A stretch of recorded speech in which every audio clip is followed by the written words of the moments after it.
मौलाना 9 मई के लिए तैयार हो गए हैं और 9 मई को क्या करने जा रहे हैं। राना सनाउल्लाह की हुकूमत में और फवाद चौधरी की पार्टी में दोनों की वापसियाँ बहुत अहम है कि वापसी हुई कैसे है। खुफिया दायरे वर्सेस जजेस, मोहसिन नकवी और नजम सेठी दोनों के दरमियान में कुछ गड़बड़ हुई है। बिस्मिल्लाहिर्रहमानिर्रहीम, मेरा नाम फ़ारूक वड़ाइच और आप मेरा फेसबुक और यूट्यूब चैनल देख रहे हैं। आज के वीलॉग में मौलाना 9 मई के लिए तैयार हो गए हैं और 9 मई को क्या करने जा रहे हैं, ये अपनी जगह पर बड़ी अहम खबर है। राना सनाउल्लाह की हुकूमत में और फवाद चौधरी की पार्टी में दोनों की वापसियाँ बहुत अहम है कि वापसी हुई कैसे है और हालात क्या होने जा रहे हैं इसके साथ साथ। और खुफिया दायरे वर्सेस जजेस, ये कहते हुए मुझे बड़ा दुख हो रहा है, लेकिन ये जो माहौल बन रहा है इसमें से आवाज़ें क्या निकल रही हैं और जो अंदरून खाना चीज़ें चल रही हैं वो क्या है। फिर और भी ज़िमनी खबरें कहीं आएंगी। मोहसिन नकवी और नजम सेठी दोनों के दरमियान में कुछ गड़बड़ हुई है। एक चेयरमैन पीसीबी रह चुके हैं और एक चेयरमैन पीसीबी हैं। तो वीलॉग का जो आगाज़ करते हैं, सबसे पहले हुआ कुछ यूँ है कि जो 6 जजेस थे उन्होंने ख़त लिखा था इस्लामाबाद हाई कोर्ट के, और आपको याद होगा पूरा माहौल बना था पूरे मुल्क में। कुछ अननोन लेटर आए थे, किसी में से कोई मवाद निकला था, किसी की आंखें जल गई थी मुलाजिम की, और बड़ा एक माहौल बना था। इस्लामाबाद सुप्रीम कोर्ट और लाहौर हाई कोर्ट, इन सब के जजेस को ये चीज़ें भेजी गई थी। इवन चीफ जस्टिस काजी फायज़ ईसा को भी ये ख़त मौसूल हुआ था और उसमें एक किस्म का वो थ्रेटनिंग लेटर था। आपने देखा है, महसूस किया कि मीडिया में पिछले जब से ये वाक़या हुआ उसके बाद उसके ऊपर कोई ख़बर नहीं है। और क्या कोई इन्वेस्टिगेशन जिससे वो पता चला हो कि वो ख़त किसने भेजे थे, वो कहाँ से आए थे, कोई अभी तक मुलज़िम गिरफ़्तार हुआ? तो अगर किसी मुल्क में अदलिया को कोई धमकी अमेज़ ख़त मिल जाए और वहाँ पे कोई बंदा गिरफ़्तार भी ना हो, यानी इस हवाले से कुछ सामने भी ना लाया जा सके कि आखिर इस सब का ज़िम्मेदार कौन था, तो फिर सवाल तो उठते हैं। हुआ कुछ यूँ है कि सुप्रीम कोर्ट में इसके ऊपर 6 जो जजेस ने ख़त लिखी उनके ऊपर बात हुई, समाअत हुई, और इसके ऊपर जो ये आज खुद नोटिस केस है, तो इस पे जो रिमार्क्स हैं जस्टिस अतर मिनुल्लाह के, जस्टिस नईम अख्तर अफ़गान के और मंसूर अली शाह साहब, खैर जिस तरह से बात की उन्होंने, ये अपनी जगह पे एक दिलचस्प है। अतर मिनुल्लाह साहब तो ये कहते हैं कि भाई अगर इंटेलिजेंस इदारे, खुफिया इदारे मुदाखलत कर रहे हैं और वहाँ से तजावुज़ कर रहे हैं तो इसका ज़िम्मेदार कौन है? वज़ीर आज़म, और वज़ीर आज़म और उनकी काबीना है। अच्छा, इसी तरह आगे बढ़ते हैं तो वो कहते हैं जी, जो नईम अख्तर साहब हैं उन्होंने बड़ी दिलचस्प सवाल पूछे। उन्होंने क्या बताया कि ISI, IB और जो ये दीगर MI वगैरह इदारे हैं, ये किस कानून के तहत बनाए गए हैं, इनका काम क्या है, इनके इख्तियारात क्या हैं, और कुछ हो क्यों नहीं पा रहा। फिर काजी साहब ने जनरल फैज़ का दोबारा से जिक्र किया। जनरल फैज़ का अगर आपको याद हो तो काजी साहब जब चीज़ों से नहीं बने थे तब भी उन्होंने धरने के पीछे एक पूरी खुलम खुला तकरीबन वो बता दिया था। तो अब हुआ कुछ यूँ कि भाई ये सारा जो फैज़ाबाद धरने हैं उसके ऊपर सारा कमीशन भी बना, सब कुछ हुआ, रिपोर्ट भी आई, ये भी हुआ, वो भी हुआ, लेकिन फिर उसमें कोई ज़िम्मेदार नहीं है। यानी पाकिस्तान की, हमारे मुल्क की एक रीत ही निराली है कि यहाँ पे काम हो जाता है, नुकसान हो जाता है, मामलात हो जाते हैं, लेकिन कोई बंदा नहीं पकड़ा जाता। चाहे वो बड़े बड़े अफराद और बड़े बड़े सियासी हमारे कदावर शख्सियात के असैसिनेशन हों, या ये खतूत हों, या ये धरने हों, पता ही नहीं चलता पीछे कौन है। और पीछे अगर कोई है भी तो किसी की हिम्मत नहीं होती। बड़े बड़े जो लोग हैं उस वक्त जो हैं, शाहिद खाकान अब्बासी साहब भी वज़ीर आज़म थे, एहसन इकबाल साहब वज़ीर दाखिला थे, तो अभी तक इन शख्सियात की जानिब से भी ये यानी ओपन नहीं किया गया भाई ये कौन लोग थे धरने के पीछे। और ये तो काजी साहब ने जिक्र किया कि हुकूमत कानून साजी क्यों नहीं कर पा रही। हम कंडक्ट से दिखाएंगे कि मुदाखलत है या नहीं, मुदाखलत अंदरूनी या बैरूनी भी हो सकती है। और फिर एक जज साहब ने यह भी कहा कि जो जज है वो क्यों नहीं आगे से जुर्रत करता। अगर वो, एक ने तो कहा कि अगर वो जुर्रत करे तो रेफरेंस आता है, और किसी ने कहा कि उसको चाहिए कि वो अपने आप को मनवाए, दिखाए। ये सारी बात हुई है, लेकिन इसका लुब्बे लुआब ये है, जो ये सारी तो वो ख़बर है जो बताई जा रही, जो बताई नहीं जा रही वो ख़बर ये है कि ये जो 6 जजेस का ख़त है, इस पे जो बड़े धीमे मिजाज के भी जजेस थे वो भी चुप नहीं रहे। और जो इस वक्त ख़ास तौर पे जब शाह साहब ने ये बात की कि भाई ये क्या मामला है कि इस कमरे में बात करनी है, इस कमरे में बात नहीं करनी, बात रिकॉर्ड हो जाएगी, ये हो जाएगा, ये सिर्फ यहाँ पर मामला नहीं है, ये हमारे चीफ मिनिस्टर हाउस मुझे एक चीफ मिनिस्टर से मिलने का इत्तेफाक हुआ, तो वहाँ पे भी जब चीफ मिनिस्टर के कमरे से बाहर आके बात करना पड़ी, कोई आम बात थी तो इशारा किया गया कि जनाब ये बात आपने इधर नहीं करनी, ये चीफ मिनिस्टर हाउस की बात कर रहा हूँ। एक ऑफिसर ने मुझे ये भी बताया था कि उसको एक इदारे की जानिब से कहा गया कि आप माली खिदमत करें, उस खिदमत के नतीजे में क्या होना था, चीफ मिनिस्टर हाउस की जो सारी बातें हैं वो चंद लोगों तक पहुंचनी थी जो ताकतवर लोग हैं। तो वो फिर उन्होंने ये राज नहीं खोला उस ऑफिसर ने मेरे कि उन्होंने वो खिदमत अदा की या नहीं की, और उनको लालच क्या दिया गया था कि आपकी अच्छी पोस्टिंग रहा करेगी, अब आगे आपकी सारी ज़िंदगी का जो मामला है वो हमारे हाथ में आ जाएंगे। ये भी होता है यहाँ पे। और दिलचस्प बात आपको ये भी कि सिर्फ चीफ मिनिस्टर हाउस क्या, प्राइम मिनिस्टर हाउस तक महफूज नहीं है, यानी वहाँ पर भी ख़तरा रहता है। अपने खान साहब भी अपने लोगों से जब बात ख़ास करते थे तो वो कोशिश करते हैं कि बाहर जाके बात करें। हमारे जो बड़े बड़े कौमी लीडर हैं, जो सदर हैं, वज़ीर आज़म हैं, उन्होंने भी आम बात करनी हो तो वो क्या करते हैं, क्या तरीका इख्तियार करते हैं, फ़ोन पे बात करते हैं नहीं करते, व्हाट्सएप पे बात करते हैं नहीं करते, जो लोग उनके आसपास हैं उनसे उनके ज़रिए किस तरह से रब्ता किया जाता है, ये बड़ी एक लंबी चौड़ी कहानी है। तो ये सारी बात है कि इस वक्त हुकूमत के अंदर ये जुर्रत नहीं है कि वो कुछ कर सके, कह सके। जजेस जो हैं वो उनके अंदर एक लावा है जो उबल रहा है और ये तकरीबन फटा है। और जो इदारे जो रिकॉर्डिंग्स करते हैं, जो मामलात करते हैं, जो ये सारा कुछ है, जो ये 6 जजेस का मामला है, ये बात यहाँ पर रुकने वाली नहीं है। मुझे ये पता चला कि कुछ लोगों ने राम करने की कोशिश की है, लेकिन जजेस जो हैं वो आपे से बाहर हो चुके हैं। आपे से बाहर क्या, यानी गुस्से में आ चुके हैं, और ये जो हालात हैं इसे नॉर्मल नहीं लिया जा रहा है इनको।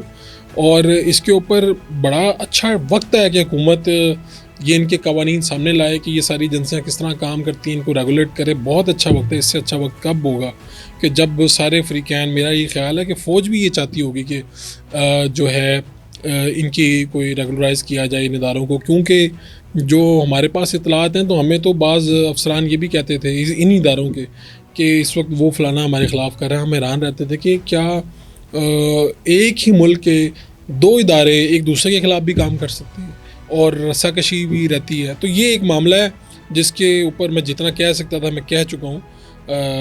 इससे आगे समझने वाले समझ भी जाते हैं। अच्छा, अगली ख़बर ये है, ज़िमनी ख़बर एक दे देते हैं कि नजम सेठी साहब ने शिकवा किया मोहसिन नकवी साहब से। इजहार बरहमी कह लें, शिकवा कह लें। हुआ ये है कि एक पीसीबी की टिकटिंग हेड थी महविश, उसको कुछ दिन पहले FIA वाले आए और उन्होंने वहाँ पे आके उनको उठाया और ले गए और रिकॉर्ड ले गए और ये वो चीज़ें इस तरह की। तो इस पे जो नजम सेठी हैं उन्होंने कहा जी कि बदतमीज़ी पे उन्होंने बड़ा इजहार अफसोस किया और उन्होंने कहा कि PSL में 60 करोड़ के टिकट फ़रोख्त हुए थे ये जो महविश हैं, और उस पर 80,000 की करप्शन का इल्ज़ाम लगाया गया। हुआ ये है कि अंदर ही आपको पता है नया ग्रुप आया जब PCB के अंदर, तो अब कुछ लोग हैं जो ऊपर वाले जो सीट्स के ऊपर विराजमान हैं वो बड़े अहम और ताकतवर लोग हैं, और चूँकि वो कहीं से आए हैं सारे मोहसिन नकवी साहब के साथ, तो वो वहाँ पे मुख्तलिफ ग्रुपिंग PCB के अंदर ही चलना शुरू हो गई है।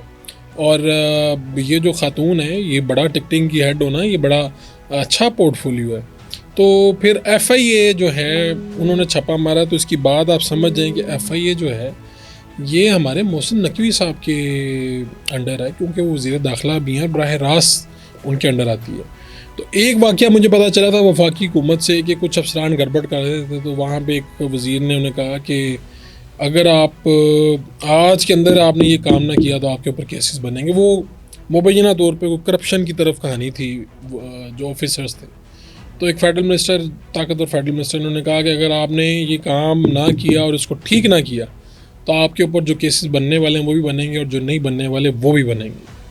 तो ये ऐसा ही इसी तरह की कार्रवाई है जो आप पता है आपको, नजम सेठी साहब भी चेयरमैन PCB रहे हैं, तो पहले वो मोहसिन नकवी साहब के चैनल पे काम भी कर रहे थे, अब वो अलीम खान साहब के पास हैं। तो अब वो ये थोड़ा सा उन्होंने ज़ाहिर अफसोस किया है, लेकिन इस तरह की कई लड़ाइयाँ PCB के अंदर ऊपर नीचे चल रही हैं, इख्तियारात की भी जंग है, एक नया ग्रुप है, एक पुराना ग्रुप है, और चीज़ें चल रही हैं। खैर देखते हैं कहाँ तक बढ़ती। राना सनाउल्लाह की हुकूमत में वापसी होगी, बड़े ताबड़तोड़ बयान तो दे रहे थे मुसलसल, जिससे मुस्लिम लीग नून को भी नुकसान, फ़ायदा खैर नुकसान भी हो रहा था और फ़ायदा भी हो रहा था।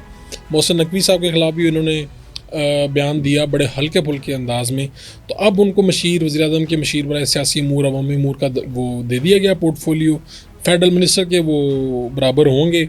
और शायद अब वो अच्छा, राना सनाउल्लाह साहब को कुछ दिन पहले नवाज शरीफ साहब ने फ़ोन किया था। उसके बाद फिर उन्होंने अगले दिन प्रेस कॉन्फ्रेंस की, फिर उसमें बताया उन्होंने कि जी नवाज शरीफ साहब जो हैं वो सदर बनने जा रहे हैं पार्टी के। तो राना सनाउल्लाह साहब जो हैं, जो एक आम तासुर है कि शहबाज ग्रुप और नवाज़ ग्रुप, वो उसमें वो दोनों तरफ उनके ताल्लुकात बहुत अच्छे हैं। और इस दौरान वज़ीर-ए-आज़म साहब से भी उनकी को मुलाकात तय हुई थी और मामलात हुए थे, यानी राब्ता वाब्ता था। तो अब सीन ये हुआ कि इनकी एंट्री होगी, क्योंकि राना सनाउल्लाह साहब जैसा बंदा अंदर भी ख़तरनाक है और बाहर भी ख़तरनाक है। अंदर से मुराद ख़तरनाक इसलिए है कि जो मुखालफिन है वो उनको बड़े उस तरह से देखते हैं, और जब वो फ्री होते हैं, हमें भी टीवी शो करने का मौका मिला, इंटरव्यू करने का मौका मिला, और वो खुल के बात करते हैं। और ख़ैर वो तो हुकूमत में भी उनका एक मिजाज ऐसा है। फवाद चौधरी साहब से पूछा गया कि जनाब आप कब पार्टी वापस जा रहे हैं? उन्होंने कहा जनाब मैं तो पार्टी छड़ी नहीं सी, तो वापस की गल है, यानी पाकिस्तान तहरीक इंसाफ में ही था वो। उन्होंने ये कहा कि मैं तो यहीं पे था, मैं तो कहीं गया ही नहीं। और दूसरी जो बात बड़ी उन्होंने अहम की, उन्होंने कहा हमें बोलने का, आप वन साइडेड स्टोरी सुन रहे हैं अभी, हमें बोलने का भी टीवी पे हक नहीं है। जब हमारी बारी आएगी ना तो तब हम आपको बताएंगे। ये मुबैना तौर पे जो उनका इशारा है वो फैसल वाडा और दीगर जो इस वक्त बोल रहे हैं किसी और का, उनकी तरफ इशारा है। और वो कह रहे हैं हमारी साइड की तो स्टोरी अभी आई नहीं। इस्तेकाम पाकिस्तान पार्टी में शमूलियत इख्तियार तो नहीं की थी फवाद चौधरी साहब ने, लेकिन कुछ इजलासों में वो गए थे। इब्तदाई इजलासों की बात हो रही जब पार्टी बननी थी, और एक जगह पे तो बहुत ही वो दुखी हो के उस इजलास से निकले थे, वहाँ के अनी शाहिदीन ने जो मुझे बताया था। फिर जिस दिन उनकी इस्तेकाम पाकिस्तान पार्टी की तकरीब रुनमाई आप हो रही थी, उस दिन फवाद चौधरी साहब हाथ पे चेहरे को छुपाते हुए मुख्तलिफ तासुरात देते हुए वहाँ से चले गए थे। उस दिन मैंने उनसे पूछने की कोशिश की तो उन्होंने कुछ इशारों में इशारा किया था, जो अगर मैं उसका मतलब ये समझा था कि भाई मैं इधर अपनी मर्ज़ी से नहीं आया। तो बताया ये गया कि उस दिन बड़ा प्रेशर था उनके ऊपर कि उन्होंने उस तकरीब में वहाँ पे जाना। और फवाद चौधरी भी ये समझते हैं कि शायद इस वक्त के जो हालात हैं ना, नून लीग पीपल्स पार्टी इस्तेकाम पाकिस्तान, उनकी कहीं पर वो जगह नहीं। और पाकिस्तान तहरीक इंसाफ भी ये समझती है कि पंजाब में उनसे बेहतर कोई तर्जुमानी नहीं कर सकता। आने वाले दिन में आपको फवाद चौधरी को धमाका करते हुए नज़र आएंगे जब वो अपने केसेस से थोड़े बेहतर हो जाएंगे। शेर रशीद साहब इन दिनों सैर सपाटा कर रहे हैं, मुल्क की खूबसूरती देख रहे हैं, खामोश हैं, अच्छे वक्त का इंतज़ार कर रहे हैं। इसी तरह बहुत से अफराद हैं जिनकी आसानियाँ तो हो गई हैं, लेकिन वो अच्छे वक्त का इंतज़ार कर रहे हैं। मौलाना फजलुर रहमान 9 मई को क्या कर रहे हैं? मौलाना फजलुर रहमान ने तकरीर की है जो बानी PTI इमरान खान के दिल में जा उतरी है जाके। और मौलाना फजलुर रहमान के ख़िलाफ़ उधर बलूचिस्तान में जब PTI के ये जलसा हो रहा था वहाँ पे अपोजिशन का, वहाँ पे कुछ नारे लगे थे। तो बाद में पार्टी के अंदर कुछ लोगों ने कहा कि यार आप मौलाना फजलुर रहमान को हमें नहीं छेड़ना चाहिए। मौलाना फजलुर रहमान से जब पूछा गया PTI से मुतल्लिक तो उन्होंने भी ख़ास जवाब नहीं दिया पार्लियामेंट के अंदर। लेकिन जो उन्होंने तकरीर की उन्होंने कहा ये मसनूई है, ये जैली मैंडेट है, ये सारी बातें उन्होंने वो की। और इस तरह से की कि इमरान खान को जब वो चीज़ें पहुंची तो इमरान खान जो हैं वो दिल ही दिल में क्या बल्कि चेहरे पे भी उनकी मुस्कुराहट ये रही और वो खुश हुए। और अब मौलाना फजलुर रहमान जो हैं वो 9 मई के लिए तैयार हो चुके हैं। 9 मई का ये 9 मई की पहली यानी कि आप कह लें कि 9 मई का वाक़या होने के बाद अब दूसरा ये 9 मई आ रहा है। और मौलाना फजलुर रहमान जो हैं वो उसमें एक बड़ी ज़बरदस्त को तकरीर करने जा रहे हैं, वो बताने जा रहे हैं कुछ ना कुछ कि अंदर क्या चल रहा था, मामलात क्या थे। क्योंकि PDM बनाना और PDM के सदर वो थे, तो अब वो सारे मामलात और फिर 9 मई हुआ था, तो अब मौलाना फजलुर रहमान दूसरी साइड पर खड़े हैं। तो एक और 9 मई हमारे सामने आ रही है। और जो कराची में फिर पेशावर में जलसा होने जा रहा है मौलाना फजलुर रहमान का। और ये आपको याद रहे कि फवाद चौधरी साहब उनकी तारीफ़ें कर रहे हैं, पाकिस्तान तहरीक इंसाफ वाले उनकी तारीफ़ें करना शुरू हो गए हैं। तो हामिद मीर साहब भी कह रहे हैं कि मौलाना फजलुर रहमान साहब अगर आगे तो हुकूमत नहीं फिर टिक पाएगी। तो अब मौलाना 9 मई को क्या करने वाले हैं, ये अपनी जगह पर एक दिलचस्प रुदाद है।